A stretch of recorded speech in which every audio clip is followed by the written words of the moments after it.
Hey, it's Rob from Kick-Ass Garage here, putting the Jeep back together. Found a very useful paper hone. Very useful at restoring plastic. This stuff looked really nasty, so I was like, hey, let me just throw it in there. And now it looks really good. So I was worried, I was like, I'm gonna have to buy all new plastics. But what we can do here is show y'all a little trick using a vapor hone. Dry it off, y'all. So to protect it, this is silicone, pretty much what plastic is made out of. Get you some spray silicone there.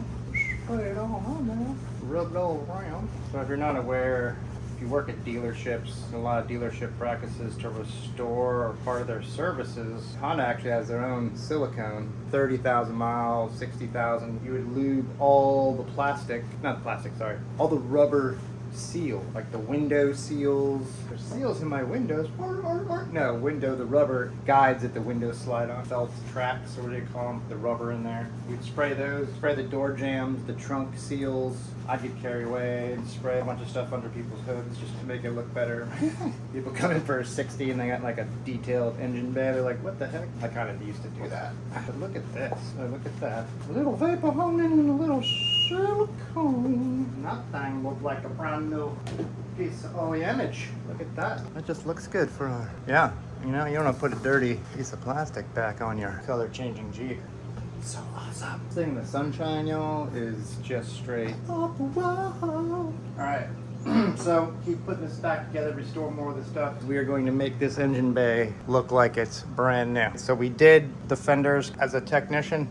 I didn't like seeing when people painted the outside of cars and you had like two tones or that, even on the firewall. Just for some reason it annoyed me. So my whole firewall is black. There's all color, inside color change, inside the engine bay, right? You're not gonna see red on this Jeep anywhere. I may still do a different color change in here. The dash is definitely getting Cerakoted. It looks good, a little purple in the back. So the hood needs to be sprayed. I haven't done the hood. I wanna mount, son of a biscuit eat. Oh, that's the cowl. Oh yeah. Yeah, look at that. I mean, I'm sorry, but I do believe I'm onto something here, folks. All right, well, let's get back to putting all these parts back together. Do recommend, if you ever do a project this big, Ziploc bags, label everything you take off. So easy. I learned it when I started working at Ford's Performance. All those guys did that because I always put stuff together, put it right back together. I didn't leave it apart. Shops like Performance shops like that where you're doing big builds, you're waiting on parts, you're waiting on all these things. But yeah, so especially for that, and I've lost my train of thought. Blah, blah, blah, blah, blah, blah, blah, blah.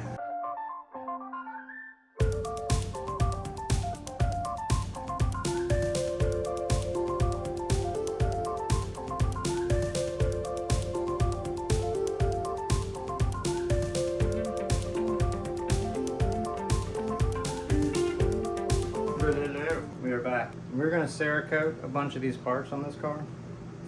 But another cool way, playing with this right now, it's probably not, I'm gonna Cerakote this one, but I'm just showing y'all. If you wanna do a quick restore, you may have seen this on TikTok and all those things. But what you can do, you got old faded plastic. Get you a little torch. Don't get too close, just get it warm. And you'll see it change. You're essentially just remelting the plastic and the fuzz that kind of like the old plastic starts to break down.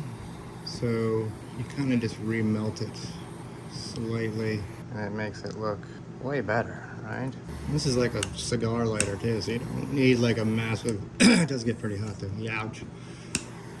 Let's see here.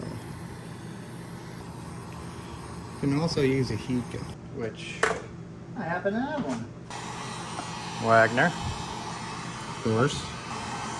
Get it to where you can see it happen. See the magic happen here. It comes a little slower. I say a little slower, I meant a lot slower. It's more consistent. You won't really burn it. Yeah, it's better with the bumpers if you're trying to do bumper stuff. Go back to the blowtorch. That's almost like painting with fire. What's that? What are you doing? Painting with fire. See, it's not bad. It looks a lot better than the faded, but again, you're still melting something to try to like make it. It's gonna be a better finish, but it's not. It's just one of those things. If you know you don't want to get crazy with it, but you don't want to just take a few minutes to make it look a little better. Look at here, that's hot. So really, look at that. Not bad. Faded ugly, melted better. We're going to be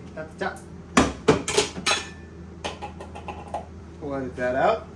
But yeah, we're gonna be doing all these yucky plastics. Yucky plastics. Make them look brand new. And we might put the color change on those too, depending on, we're gonna accent pieces, so we'll see. But I do have a surprise. It's coming today in the mail, a special powder coat. It's gonna go really good with this. I'll give you a hint. No, I won't. But yeah, anyways. What's that you say there? You got a little bit of a bird nest. I don't wanna put these gross wire loom things back in there. So what we're gonna do is we're gonna throw stuff, replace this wire loom. Stuff is super cheap. Plus, you know, if you do it right and you make it look straight OEM, it looks like you got a brand new harness. We're gonna make this thing look brand new. So stay tuned.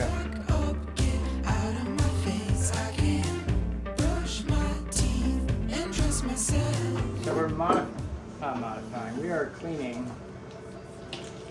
this engine harness. This is like the headlight harness that goes up to the front of the engine. What happens over time is the wire loom becomes quite, let's say, not so much itself. So we will be pulling off the old stuff and putting on new stuff. We'll make it look nice and new. Get some plastic between.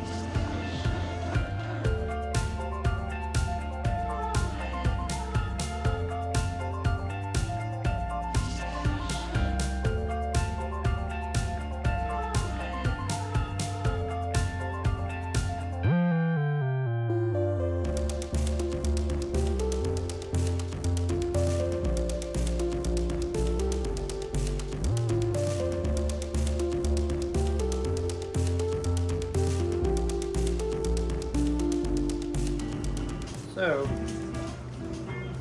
everybody's used zip ties.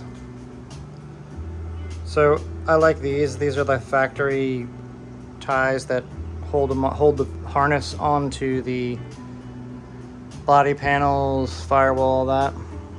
So I like to just push the little tab down that's in there. Everybody's used a zip tie and pretty much should know how they work. There's a lock that locks in these little stepper ramp right here. All I did was pry back the little tab and pull it out so I can reuse this.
Oh, this kind of stuff you catch when you take stuff apart like this.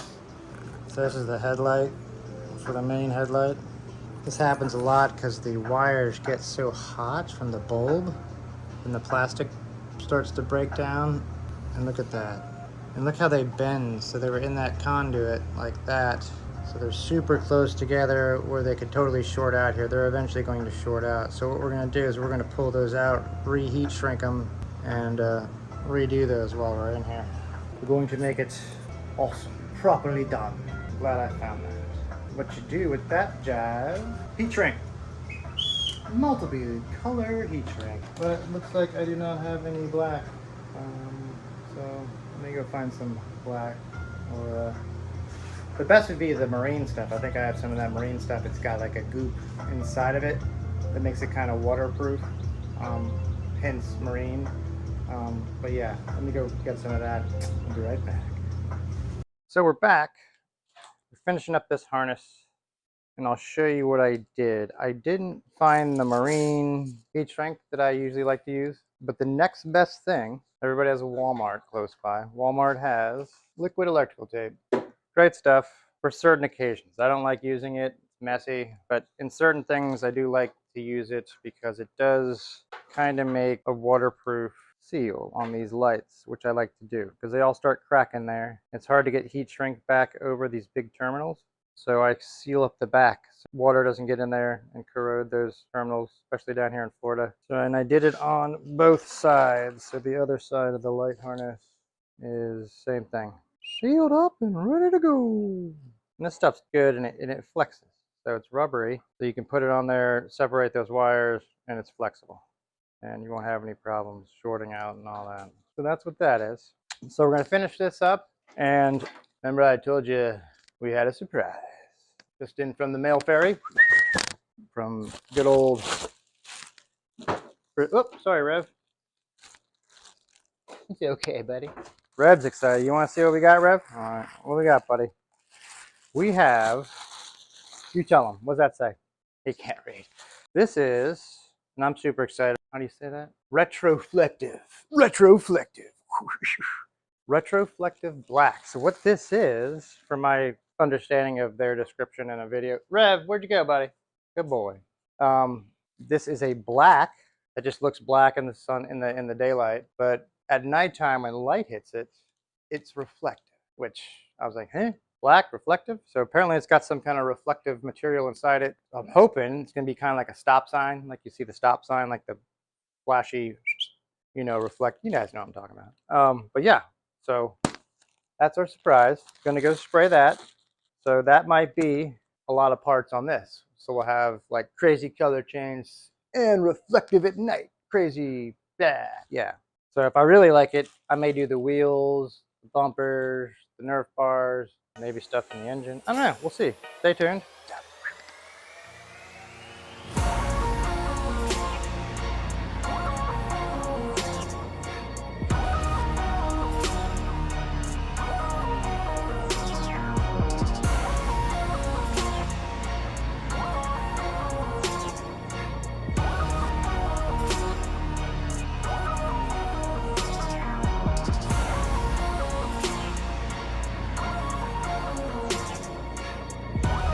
All right, me and Rev want to thank you for stopping by Kick-Ass Powder Coating today, and join us next time where we'll get into that.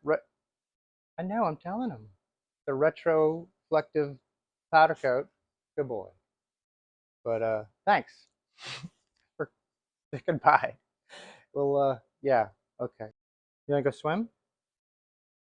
You wanna go swimming? You go swimmy swim?